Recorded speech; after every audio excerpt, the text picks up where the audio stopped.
बच्चों, हम पढ़ रहे हैं आओ करें और सीखे हिंदी की वर्क बुक है बच्चों ये, जो कि कक्षा 6 से 8 के लिए, और इसमें व्याकरण के सारे बेसिक जो अवधारणाएं दे रखी है। तो हमने इसके पहले के भाग पढ़ लिए है। आज हम पढ़ेंगे बच्चों आपकी बुक का पेज नंबर 265। ठीक है, 265। और इसमें जो अवधारणाएं दे रखी है वो है वाक्य तथा वाक्य के प्रकार। ठीक है, वाक्य तथा वाक्य के प्रकार। और वाक्य के प्रकार जो ये दे रखे हैं वो अर्थ के आधार पर है। ठीक है, अर्थ के आधार पर वाक्य के प्रकार है, क्योंकि रचना के आधार पर भी वाक्य के प्रकार होते हैं, लेकिन यहाँ जो है शुरुआत में अर्थ के आधार पर वाक्य के प्रकार और वाक्य की परिभाषा दे रखी है, और इसको गतिविधि के आधार पे बताया गया बच्चों। तो चलो बच्चों शुरू करते हैं, और इसी तरह की और वीडियो देखने के लिए चैनल को सब्सक्राइब कीजिए और लाइक कीजिए। तो चलो बच्चों शुरू करते हैं। पत्थर की खिचड़ी नाम की एक कहानी, जो कि बहुत अच्छी कहानी है। एक बुढ़िया थी, वह बहुत कंजूस थी।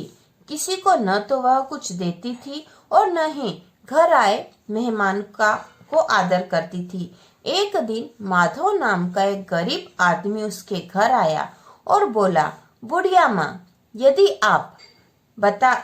आप आज्ञा दे तो आज रात मैं आपके आंगन में बिता लूं। सुबह होते ही मैं यहाँ से चला जाऊंगा। बुढ़िया बोली, ठिकाना तो मैं तुम्हें दे देती हूँ, किंतु मेरे पास तुम्हें देने के लिए भोजन नहीं है। आटा चावल सब समाप्त हो गए हैं। माधव ने आसपास नजर दौड़ाई। आंगन में एक पीपल का पेड़ था। पेड़ के नीचे एक पत्थर था। उसने पत्थर हाथ में उठाकर कहा, कोई चिंता नहीं, मैं यह पत्थर खाकर अपनी भूख मिटा लूंगा। बुढ़िया माधव की बात सुनकर हैरान रह गई।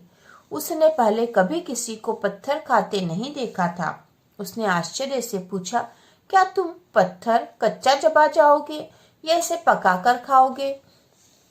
माधव ने उत्तर दिया, यदि कोई हांडी या पतीला मिल जाए तो पत्थर को पकाकर खा लूंगा, वरना कच्चा खाना पड़ेगा।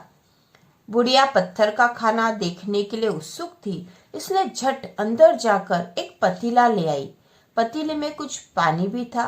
बुढ़िया ने माधव को पतीला थमाकर कहा, लो, इसमें पत्थर डाल कर लो, और जब पक जाए तो मुझे भी थोड़ा चखने को देना।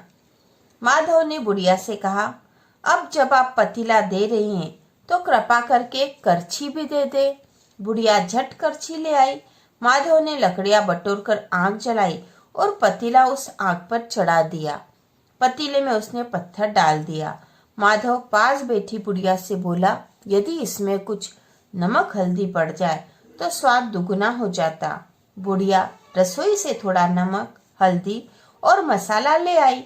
माधव फिर बोला, यदि इसमें मुट्ठी भर चावल पड़ जाते तो क्या बात थी। बुढ़िया थोड़े से चावल भी ले आई। थोड़ी देर बाद जब चावल पकने को आए तो बुढ़िया के मुंह से लार टपकने लगी।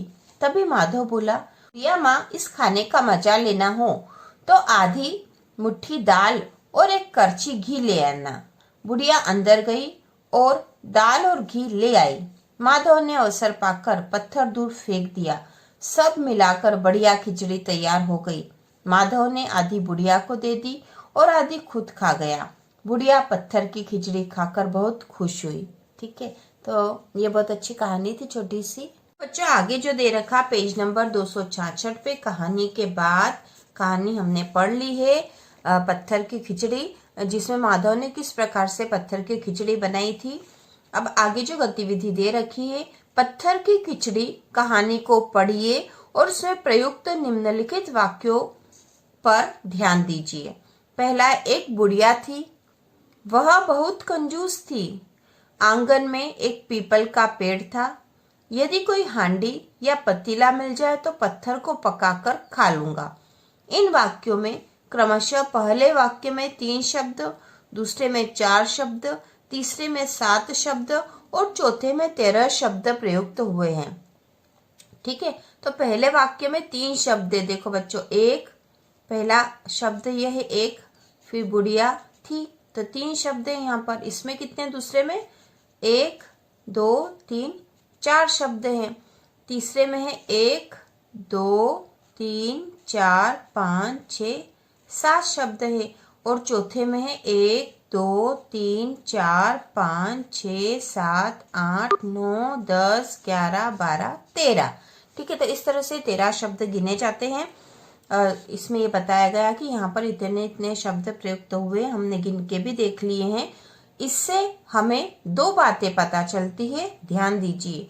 पहला, वाक्य में शब्दों की समूहता या तो और भी अधिक शब्द होते हैं, मतलब किसी भी वाक्य में शब्दों का समूह होता है। ठीक है, शब्दों के समूह का अर्थ जानने के लिए निश्चित पदक्रम रखना पड़ता है। निश्चित पदक्रम मतलब निश्चित क्रम से शब्दों को रखा जाता है, जिससे उसमें निहित अर्थ की प्रतीत हो सके, जिससे कि उसका जो निहित स्पष्ट अर्थ हो हमें पता चल सके। अब यहाँ पे निष्कर्ष निकला इन दोनों बातों का। अर्थ प्रकट करने वाला शब्द समूह वाक्य कहलाता है। पूर्ण अर्थ की प्रतीति कराने वाला शब्द समूह वाक्य है। ठीक है, तो जो पूर्ण अर्थ की प्रतीति कराने वाला जो शब्द समूह होता है, मतलब शब्दों का समूह होता है, वह वाक्य है। तो यहाँ पे वाक्य की परिभाषा, ठीक है, वाक्य की परिभाषा हमें पता चल गई कि वाक्य किसे कहते हैं, तो दोनों ही सही है। अर्थ प्रकट करने वाला शब्द समूह वाक्य कहलाता है, या पूर्ण अर्थ की प्रतीति कराने वाला शब्द समूह वाक्य है। और भी जानिए। बुढ़िया झट करछी ले आई। उसने बुढ़िया तथा झट करछी ले आई दो भाग हो सकते हैं।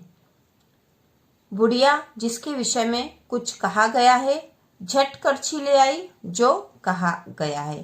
ठीक है, तो बुढ़िया झट करछी ले आई, तो यहाँ पे जिसके विषय में कुछ कहा गया, तो किसके विषय में कहा गया था? बुढ़िया के विषय में झट करछी ले आई। ठीक है, जो कहा गया है, तो बुढ़िया के विषय में क्या कहा गया कि बुढ़िया झट करछी ले आई, तो बुढ़िया के विषय में कहा गया है झट करछी ले आई। तो यहाँ पर इस वाक्य के दो भाग है। पहला है जिसके विषय में कुछ कहा गया है, और जो कहा गया है। तब हम कह सकते हैं वाक्य में जिसके विषय में कुछ कहा जाता है उसे उद्देश्य कहते हैं।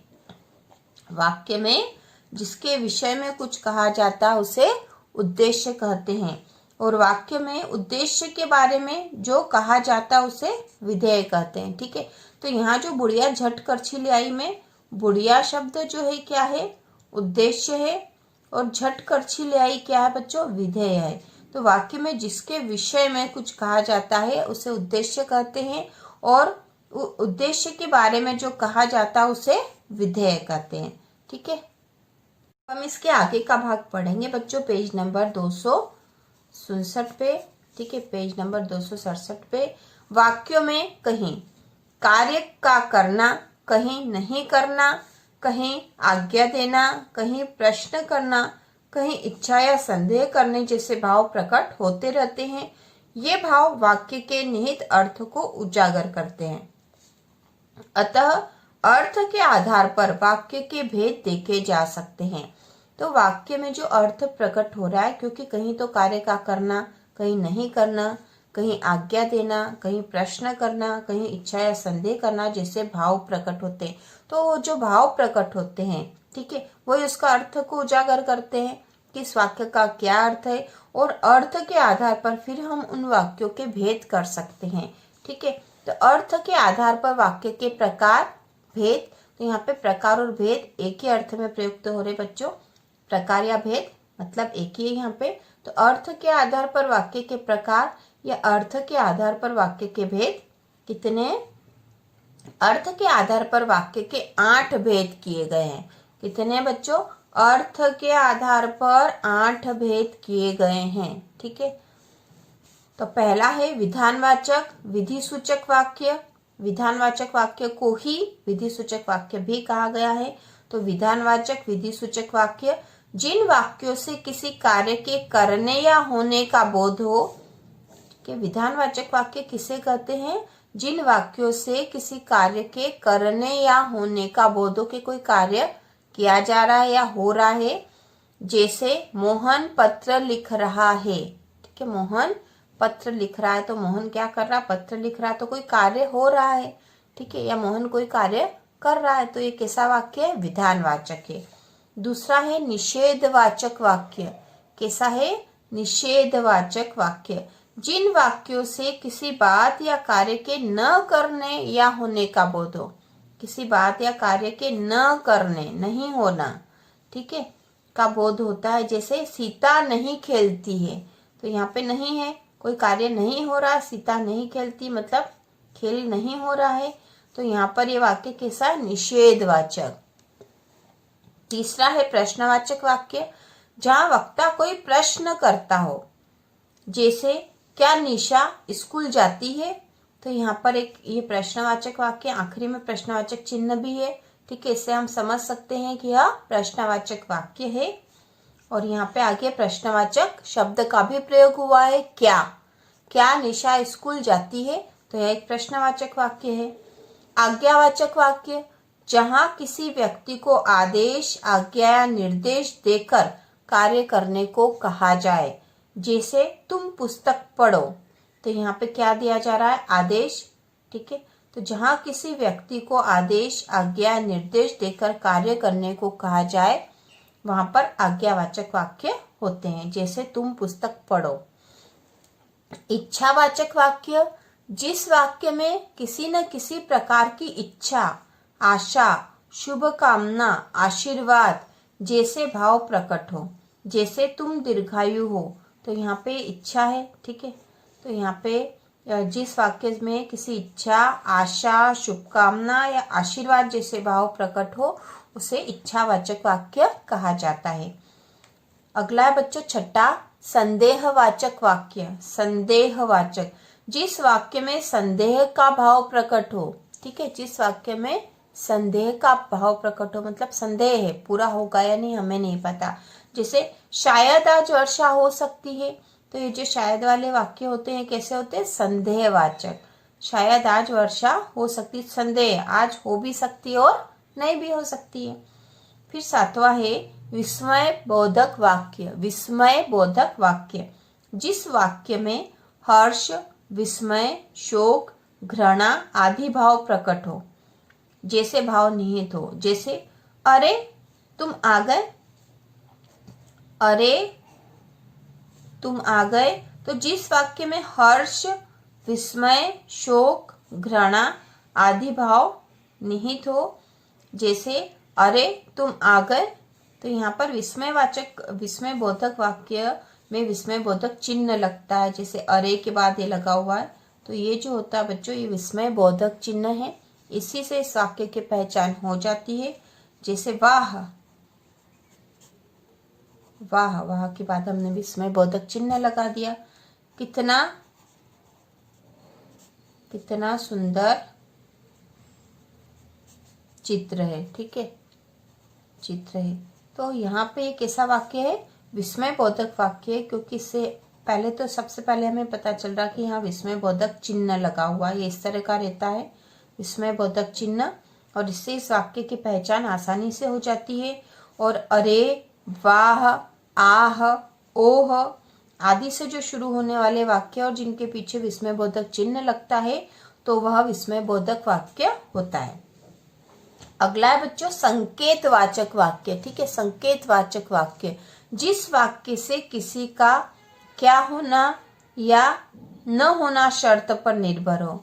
जिस वाक्य से किसी का क्या होना या न होना शर्त पर निर्भर हो, तो वहां पर संकेतवाचक वाक्य होगा। जैसे यदि आप कहें तो मैं चला जाऊं, है ना। यदि आप कहें, संकेत है, यदि आप कहेंगे तो मैं जाऊंगा, तो यदि आप कहें तो मैं चला जाऊं, नहीं तो नहीं जाएंगे। तो यहाँ पे संकेत है, इसके कहने पर ये निर्भर कर रहा, तो ये संकेतवाचक वाक्य है।